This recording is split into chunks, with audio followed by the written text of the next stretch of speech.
আসসালামু আলাইকুম। আজকে আমি রান্না করব অনেক সহজ উপায়ে ইলিশ পোলাও। প্রথমে 6 পিস মাছ কেটে ধুয়ে নিলাম।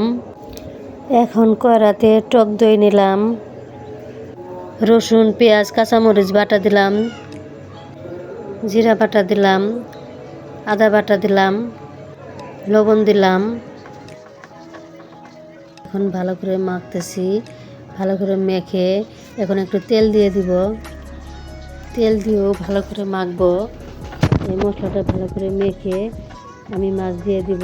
মাছগুলো দিয়ে এই যে মাছগুলো দিয়ে দিলাম। মাছগুলো দিয়ে ভালো করে উল্টাপাল্টা করে মশলা যাতে করে ধরে সবগুলো মাছের মধ্যেই মশলা ভরাইয়া আমি এইভাবে সাজিয়ে দিলাম। এই যে আমার সাজানো হয়ে গেছে, আমার দেয়া হয়ে গেছে।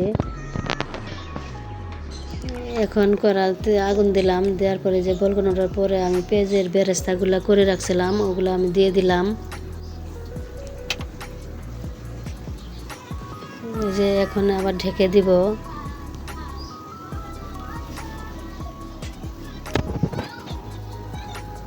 কোনো বাড়তি মশলা আমি দেই নাই, সিম্পলভাবে রান্না করছি, ঘরোয়াভাবে রান্না করছি। এই রান্নাটা সবাই করে খেতে পারবে। ঘরে থাকা উপকরণ দিয়েই এই রান্নাটা হয়ে যাবে, মজাদার রান্না। এখন আমি ঢাকনাটা তুলে মাছগুলা উল্টায়া দিতেছি। সবগুলা মাছগুলো আমি এইভাবে উল্টায়া দিব। এই যে মাছগুলো আমার উল্টানো শেষ। এখন আবারও একটু ঢেকে দিব। এই যে ঢেকে দিলাম। এখন ঢাকনাটা তুলে সবগুলো মাছই আমি ভালো করে আবার নাড়াচাড়া করে দিয়ে দেব। এই যে নাড়াচাড়া করে দিয়ে দিতেছি।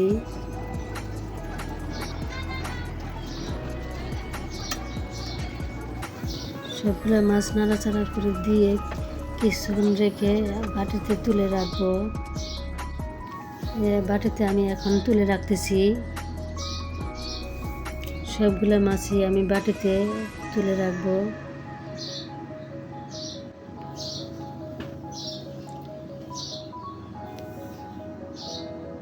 বাটিতে আমি সবগুলো মাছ তুলে রাখলাম।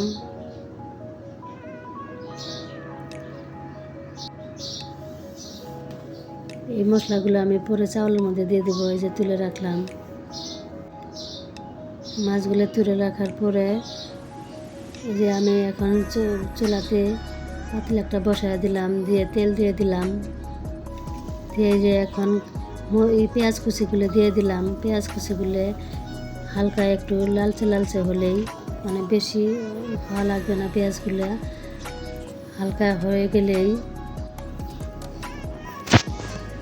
আমি চাউলগুলো ঢেলে দিব।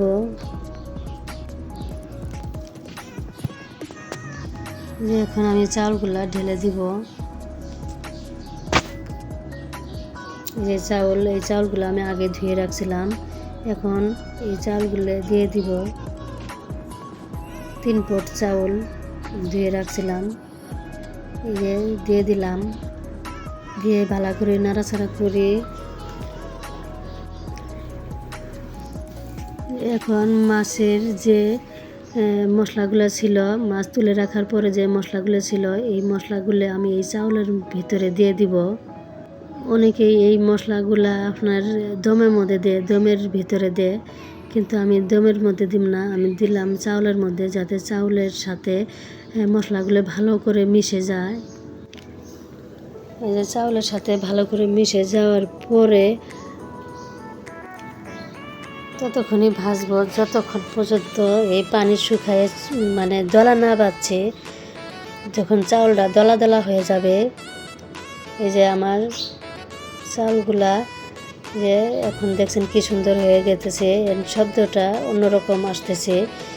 এই সময়ে আমি নাড়াচাড়া করে পানি দিয়ে দিব। এই যে আমার চাউলগুলা হয়ে গেছে।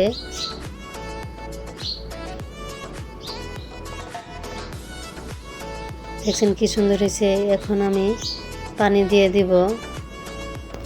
পোলাওয়ের জন্য পানি দিয়ে দিব। এখন গরম পানি দিয়ে দিব। আমি গরম করে রাখছিলাম পানিটা, গরম পানি ঢেলে দিলাম। 3 পট চাউলের মধ্যে আমি 6 পট পানি দিছি। এখন নাড়াচাড়া করে চাউলটা ভালো করে পানির সাথে মিশিয়ে দিলাম। দিয়ে এখন আমি লবণ দিয়ে দিব। লবণ একটু কমায় দিব, কারণ ওই সময় আমি লবণ দিয়ে দিয়েছিলাম, মাছের সময় একটু লবণ দিয়েছিলাম, ওই লবণই হবে, একটু কম হবে দেখে দিয়ে দিলাম। এখন লবণটা একটু চেখে দেখবো যে লবণটা হয়েছে কিনা। লবণটা চাখার পরে দেখলাম যে হয়ে গেছে, আমার লবণ দেওয়া হয়েছে। এখন দিলাম কাঁচামরিচগুলা। কাঁচামরিচগুলা দিয়ে ঢেকে দিলাম। ঢাকনা তুলে দেখলাম যে সবগুলা পানি খেয়ে ফেলছে। আমার 80% হয়ে গেছে। এখন নাড়াচাড়া করে দিতেছি।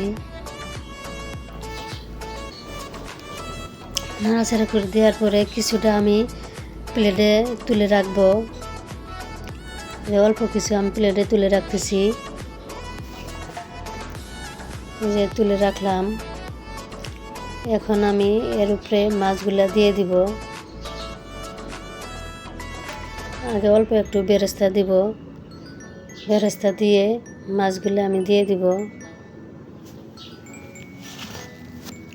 অল্প একটু বেরেস্তা দিলাম। এখন এই যে তুলে রাখা মাছগুলা ঢেলে দিলাম। ঢেলে দিয়ে তুলে রাখা পোলাওগুলা এখন আমি মাছের উপর দিয়ে দিতেছি।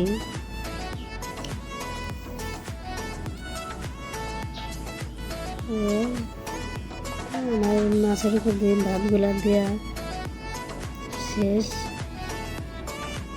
এখন আমি উপর দিয়ে একটা বেরেস্তা দিয়ে দিলাম।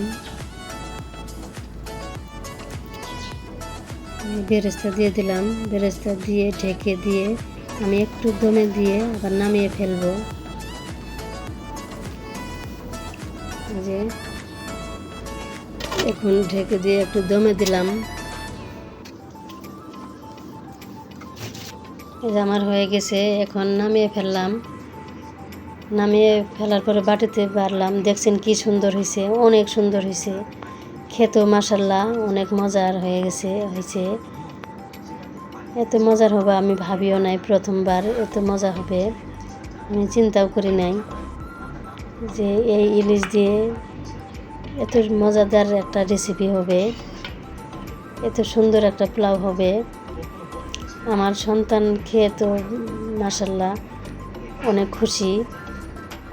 আমার ছেলে মেয়ে খেয়ে অনেক খুশি। এই যে আমার মেয়েটা এখন খাচ্ছে, আমার মেয়েটাকে বেড়ে দিলাম, খাচ্ছে। ওইদিকে আমার ছেলে খাচ্ছেছে। যে আমার মেয়েটা খাইতেছে, খেয়ে অনেকটাই খুশি। অনেক মজাদার একটা রেসিপি। আপনারা এইভাবে বানিয়ে খাবেন। ছোটো ইলিশ দিয়ে হলেও খাবেন। বড় ইলিশ হলে তো আরও মজা লাগতো মনে হয়, কিন্তু ছোটো ইলিশ দিয়ে করছি। আমার ঘরে ছোটো ইলিশই ছিল, বড় ইলিশ আমার নাই, সেজন্য আমি বড় ইলিশ দিয়ে করতে পারি নাই। এই ছোটো ইলিশ দিয়েই করছি। আপনারাও এই ছোটো ইলিশ দিয়ে বানিয়ে ফেলতে পারবেন মজাদার ইলিশ পোলাও। যদি এই ভিডিওটা আপনাদের ভালো লাগে, লাইক কমেন্ট শেয়ার করবেন, আর আমার জন্য দোয়া করবেন। আমিও আপনাদের জন্য দোয়া করি। আল্লাহ হাফিজ।